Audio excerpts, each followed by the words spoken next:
Marc Freedman has a purpose. As managing partner and co-founder of Evolved Profits, he and his team have over 40 years of experience in helping businesses free up cash so that it can be reinvested into helping employees, growing the business, and creating positive social impact. He is a serial entrepreneur, CEO, and the best-selling author of Expense to Profit: Eliminate the Costs That Sabotage Your Growth. Marc loves helping companies create more profits while being an agent for change. This is his purpose, and in an effort to help more companies and more people, Marc, along with co-host Yanik Silver, author of Evolved Enterprise, bring you Profits with Purpose, a podcast that aims to do just that. On the show, Marc and Yanik talk to successful corporate decision makers, exploring valuable lessons learned, experiences in growing a company, ways to reduce expenses, and all the ways a company can have a positive social impact. Join us each week and get in on the discussion so we can all have more profits with purpose. And now, here's your host, Marc Freedman. Welcome to another edition of Profits with Purpose. Today's guest, Reinhard Mabry, is the President and Chief Executive Officer of Alphapointe. Alphapointe is a national nonprofit organization dedicated to empowering people with vision loss to achieve their goals and aspirations, manufacturing tens of millions of products annually.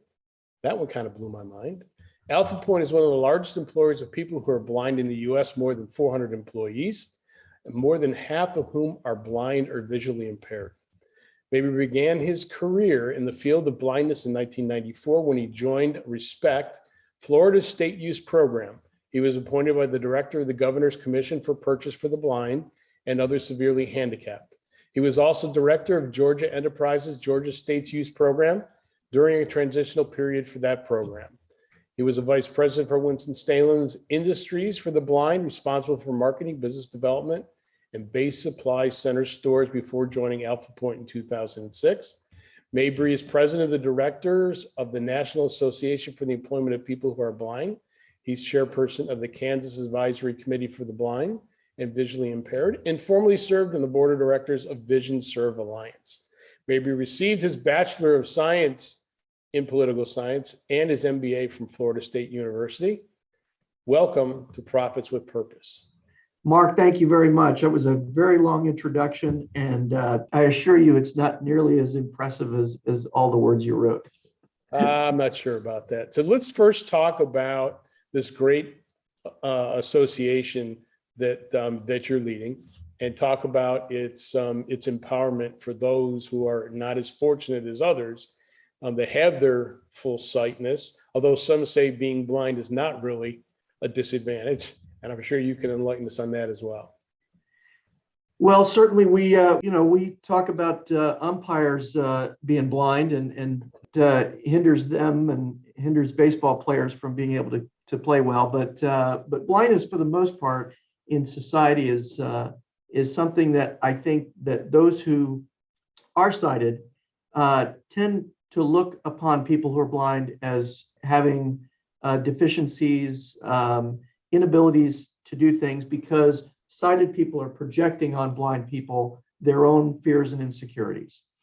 In reality, people who are blind are capable professionals in the workforce today, all throughout the country and around the world. Unfortunately, because most of the workforce is sighted, people who are blind are not given the opportunities to demonstrate their potential and their capacity as employees in the workforce in great numbers. 70% of people who are blind are unemployed throughout the United States, and that is a statistic that is chronic and has been largely unchanged for decades, despite advances in technology, advances in accessibility, the Americans with Disabilities Act, and other similar type of legislation that was designed to open up the workforce and public buildings to accessibility for people with disabilities. So what we do is we, one, create an environment for people who are blind to be able to be employed and to work and provide themselves gainful employment to provide for themselves and for their families. And secondly, we are a provider of rehabilitation and training services to people who've recently lost their vision and need to learn the skills in order to live in a sighted world. We think about everything that you and I did this morning to get up, get dressed, take care of our kids, get ourselves ready to go to work, comb our hair, makeup, whatever it is, but then be able to get to work and get to a job site and do that job. These are skills that are learned very early in life for people who have sight. And when you lose your sight, you're going to have to relearn those skills. And that's what we teach. That's pretty large task, no? Well, so we say it's a large task. So much of what we teach is really about systems. It's really about teaching people the shortcuts that can allow them to accomplish simple tasks. Sometimes it's just a technique. Sometimes it might require tools, whether it be technology or just simple ones to be able to overcome the common tasks of life. And then when it comes to work, most every job can be adapted. Frankly, Tesla is probably going to make even more jobs adaptive over time. But in reality, most jobs can be adapted for a person who's blind to be able to operate. And so that's really what we do. We employ a lot of people, but we also do a lot of tours, bringing people, companies, business owners, and the like into our organizations to demonstrate that their organizations can, at very low cost, be incredibly accessible to people who are blind and people who have disabilities. And if they do that, then we're going to be able to make a dent in that 70% unemployment rate. So Alphapointe has been around for quite some time. I was kind of surprised because prior to us finding you for this podcast, honestly, myself, I'd never heard of it. And I've heard of a lot of businesses. You can imagine with what we do. We've heard of a lot of different businesses throughout the country and certainly the world. But 1911, so you guys had a big celebration recently, being in the business for over a century. And you've been there since 2006. And in 2006, when you arrived, I understand there were some challenges that you were tasked to overcome, leading a nonprofit that was not, forget about not being profitable, because nonprofits are not profitable, but was bleeding pretty badly. Yeah, so that is a misnomer in society, is that nonprofits are not supposed to be profitable. That, nonprofit is an IRS designation, and it simply means that the organization was founded with a purpose that was other than making money. All for-profit businesses have a singular purpose, to make money. Nonprofits have a different purpose, which is whatever the mission was that was founded. So in our organization, we were founded in 1911, and it was at that time founded by people who were blind, who were dealing with the challenges of the day. And if you think about the challenges of the day in 1911, it was housing, transportation, and employment. And it's really not changed very much in since 100 years have passed. We're still dealing with housing, transportation, and employment. We just have a few other tools in the tool belt to be able to help us overcome that. When I joined in 2006, the organization had frankly bitten off a little more than it perhaps could chew. It had built a building, borrowed in order to be able to do that, and then went through some business turmoil, a downturn in business, and was having difficulty meeting the requirements that it had set forth with the bank.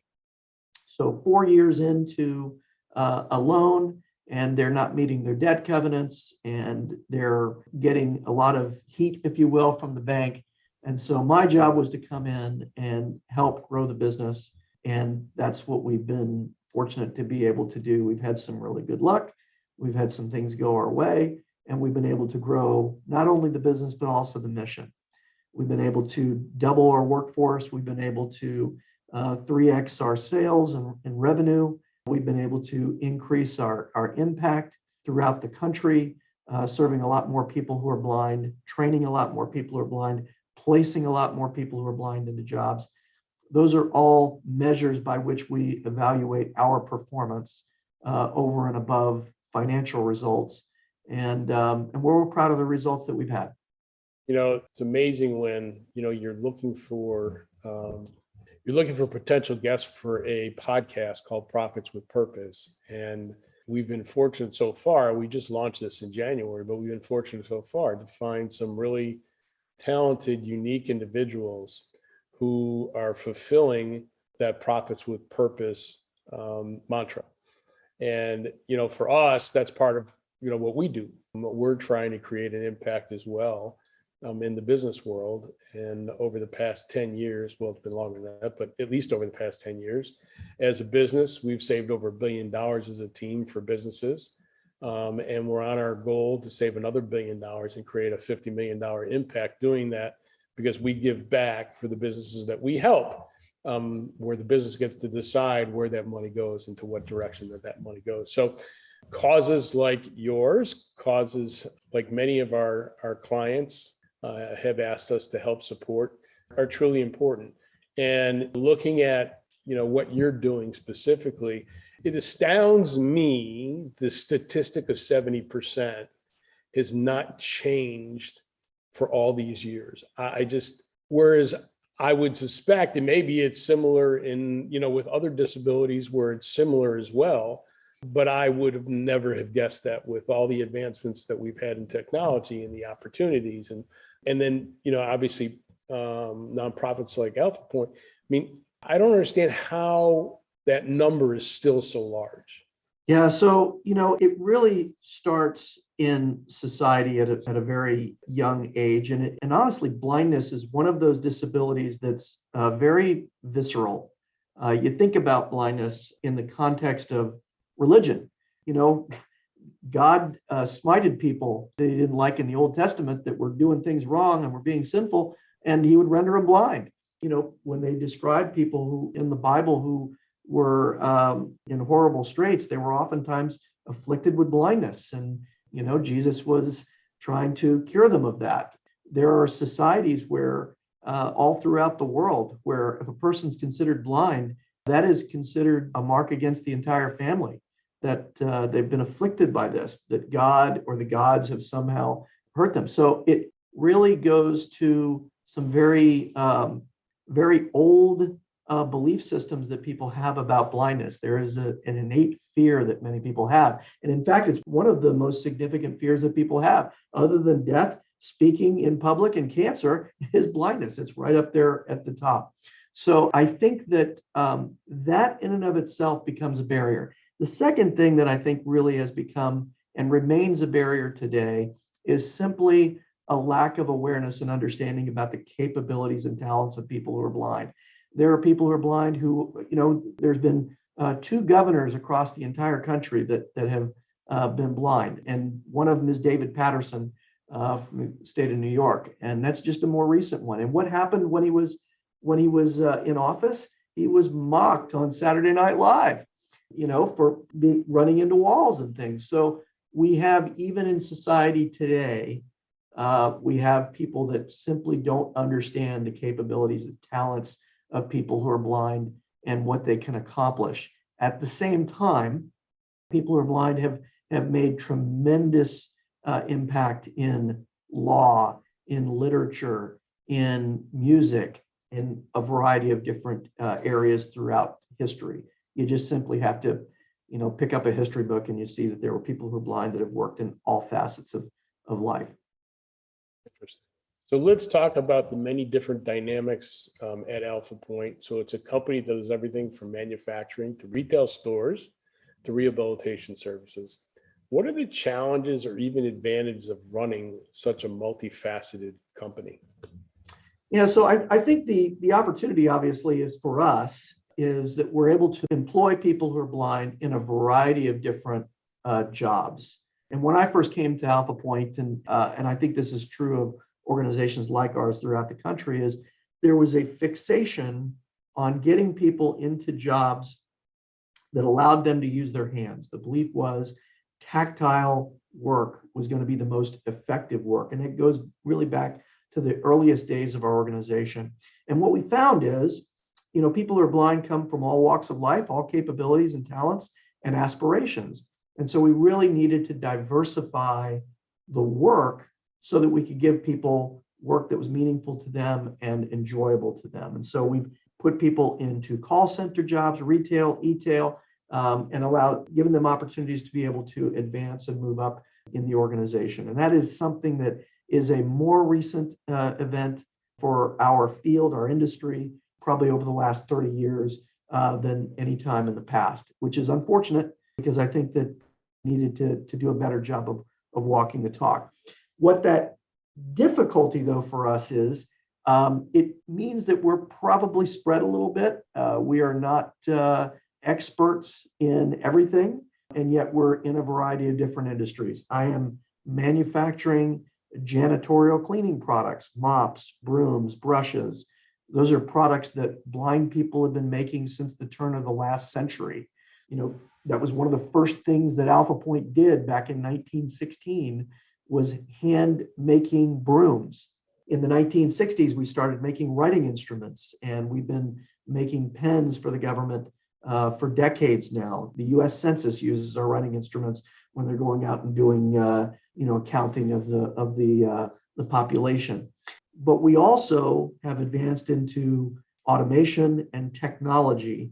One area that we're particularly proud of is we've been an injection molder since 1993, and we are the exclusive supplier of prescription bottles to the Department of Veterans Affairs for their mail outpatient pharmacy program.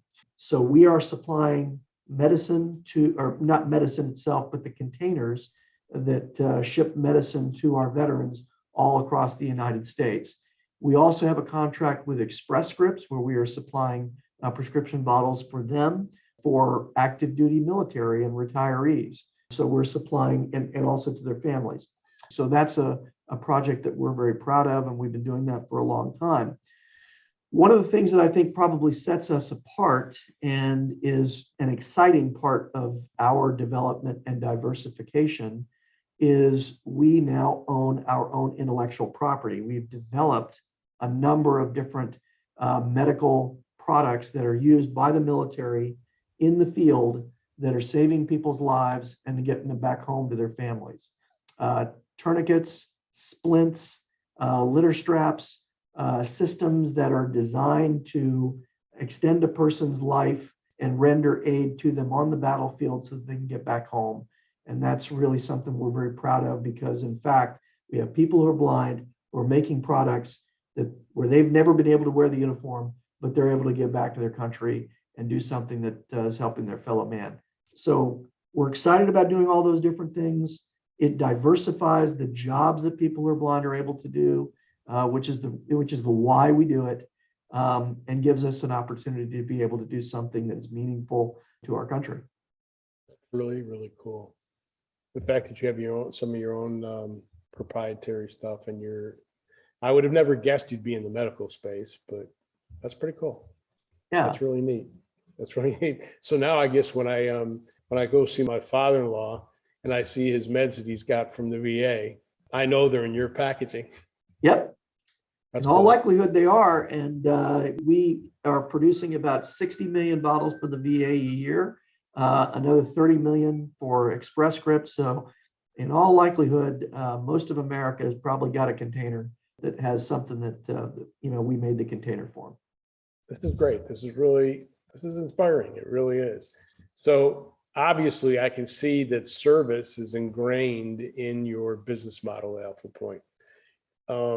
Can you speak to that a bit? Do you have initiatives in place that go beyond service to the blind, or how are you making a positive social impact? The military thing is really, that's pretty cool being able to give back. Are there other things that you guys are doing to create impact as well? Well, I think one area that maybe it's unique for us, it's part of our enterprise, but it extends beyond people who are legally blind, is we operate a low vision clinic, and we're going to be, we have 2 in the Kansas City metro area, and we hope to be expanding those over time, where we're serving primarily, most of vision loss happens later in life. While, people can be born blind or lose their eyesight very early in life, maybe through a medical condition or an accident, an illness. But in truth, the vast majority of people who lose their eyesight later in life because of macular degeneration, or diabetic retinopathy, two leading causes of vision loss in the United States. Happen typically later in life, 50s or older. And so we serve through our low vision clinic a lot of people who are starting to experience functional limitations to their vision. Not able to read stuff, not able to drive their car, or trip and falls in the household, things of that nature that can, leaving the stove on, that can cause fires and all sorts of problems. So we are doing low vision exams of people who have been to their doctor. Their doctor said, this is as much as I can do for you. I can't correct your vision loss. You need to go and get some help to learn how to be able to live with the limited vision that you have left. And that's what we do. And we do that in a clinical setting. And then we also deploy therapists out into the community that work with the person in their home or their place of business to be able to give them the tools and the techniques so that they're able to really control their life and their surroundings, and frankly, age with dignity. My mother is at an age where she's struggling with vision and she's struggling with hearing, but she wants to have a good quality of life. And so a solution like our program allows people to be able to do that. That's one of the things that we're particularly proud of. And we serve hundreds of people a year throughout the Kansas City metro area who are experiencing vision difficulties, and it is impacting their ability to maintain their independence. You mentioned that you travel when we spoke, and you have a facility in Queens as well. That's pretty diverse environments, Queens and Kansas City. Is that by intention or by accident? So one of our colleague organizations that was founded around the same time that Alphapointe was having difficulty in New York. And, New York is, for all of its stories and foibles in the news, this and that, Frank Sinatra said, if you can make it there, you can make it anywhere. And they were having some difficulty making it. And so what we did is we acquired them through a merger in which we were the surviving organization, and they became a division of Alphapointe. By doing so, we saved close to 200 jobs, and we were able to really make it an enterprise that could be successful. It is the largest and only industrial employer of people who are blind in New York. It's one of the largest employers of people who are blind in the state and as well as in the country. And so we're very fortunate to be able to do that. In doing it, though, we needed to move from rented property, and New York rents were going up. I remember I think it was a mayoral candidate that was joked about on SNL about the rent is too damn high party. But in any event, our rent was pretty high, and it was going up. And so we were able to find an industrial building in Queens, buy that building, renovate that building, and then move our workforce into it. And we're very excited about the work that's going on there and the ability to be able to continue to further our mission and extend our reach. We've also extended our rehabilitation services to the city and beyond into Long Island and into the parts north of the city. It's amazing how sometimes opportunity presents itself, and if you do things the right way, you can really be, turn things around in the other direction and make a huge success, which it sounds like certainly you have done. Are there other associations, I'm guessing you would obviously know this, that are like Alphapointe in the country in any similarity? Yeah, there are organizations that are like ours throughout the country that provide employment, rehabilitation, and training services. Some of them are comprehensive like we are, where we provide employment, rehabilitation, and services to people of all ages. There's some that are more niche. They only provide employment, or they only do rehabilitation, or they only serve maybe kids through school systems and are connected that way. We are one of only a handful that really is a comprehensive model for delivering employment, rehabilitation, and training. But there are others throughout the country. You were talking about Maryland. There's a great organization in Baltimore that's a sister organization to ours. They're just tremendous organizations throughout the country that do this work in trying to make an impact on that unemployment rate and try to make people's lives a little bit better and a little bit easier and safer for them and for their families. So, what is the best piece of advice you've ever been given? Oh, wow. That's a really good question. I've gotten so much good advice and mentoring over the years from people, but I would say the most important thing that I was taught going into this job was to get to know the people and stay connected to them personally.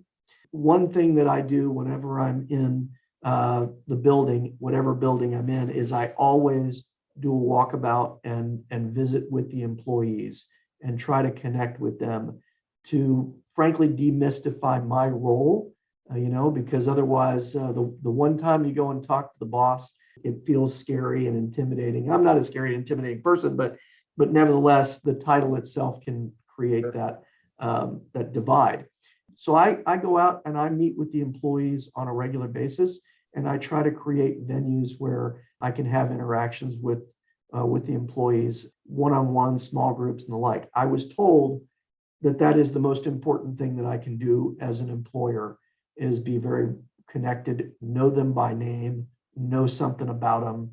And when I give tours, I'm able to do that, and that's important and seems to connect with the people that I'm taking around the organization, as they see that we are an organization that cares about people, and that comes through that way. Very cool.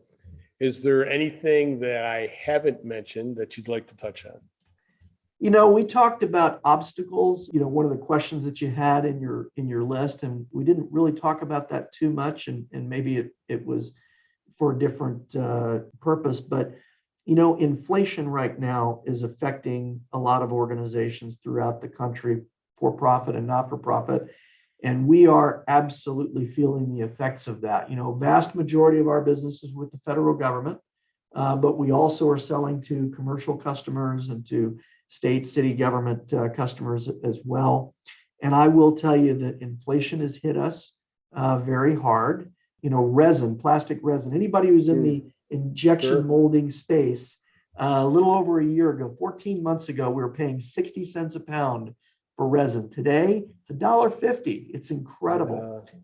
Freight coming from overseas, freight coming domestically, fuel surcharges. I remember fuel surcharges in the early 2000s, and I think they're coming back in force.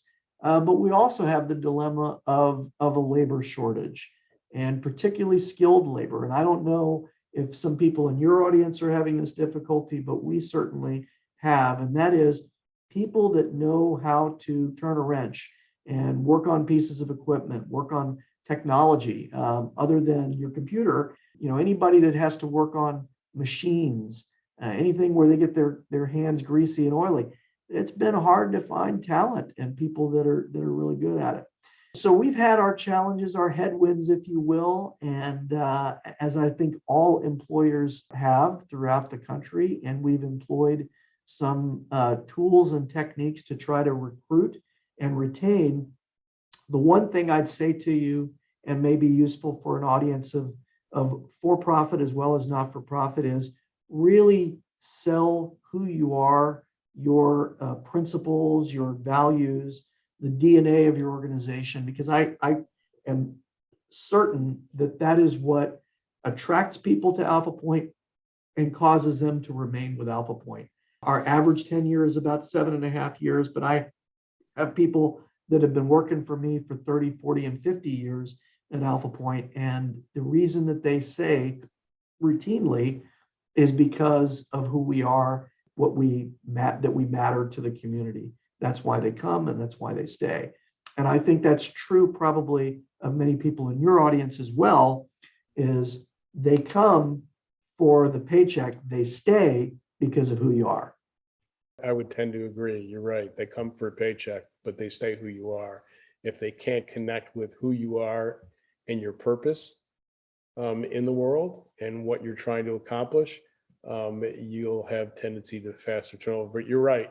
Getting skilled employees in certain areas is a challenge for many businesses. I mean, we've got one client that manufactures labels. That's all that's what they do. They manufacture labels, and they're in the Midwest, and they have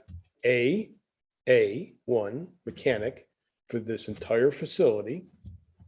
I mean, like, well, what if two machines break down? He said, well, one's going to be out a lot longer than the other one's going to be out because they've only got one guy who knows the intricacies of each piece of equipment. And it's just like, well, you guys can't find anybody.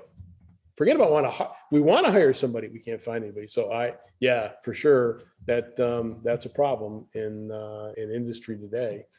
So I guess the last question I have, and we'll obviously put stuff in the show notes, but where can listeners go if they want to help out Alphapointe?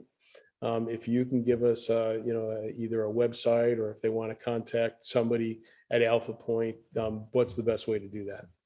Well, I appreciate you asking, and that probably is the most important thing that we can tell people is how to get to us and how they could help us. So our website is alphapointe.org. That's alphapointe.org. On there, you can find lots of information about who we are and what we're about, and you can donate to us directly. You can volunteer and be a help. We have summer camps for kids. So being a mentor and helping kids really find their way and be able to be successful. We have two major events we do a year. In fact, on Friday night, we're going to have our Boots and Pearls event, which is awesome. But when this podcast comes out, we probably may have already had it.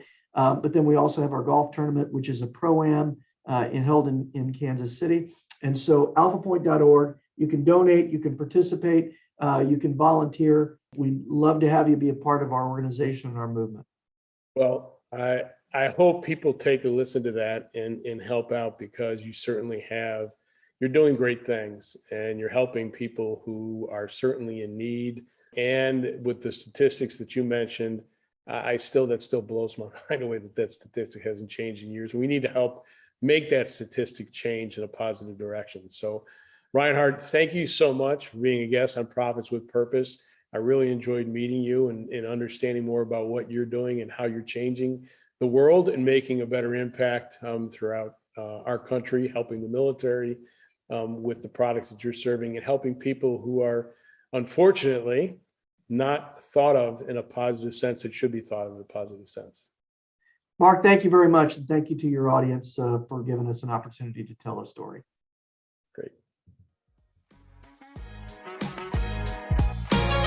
Thanks for listening to this episode of Profits with Purpose. Don't forget to subscribe. And if you are interested in reducing the expenses of your business, creating positive social impact, or contributing to the show, reach out to Marc or Yanik with Evolved Profits by emailing podcast@evolvedprofits.com or visiting the website www.evolvedprofits.com.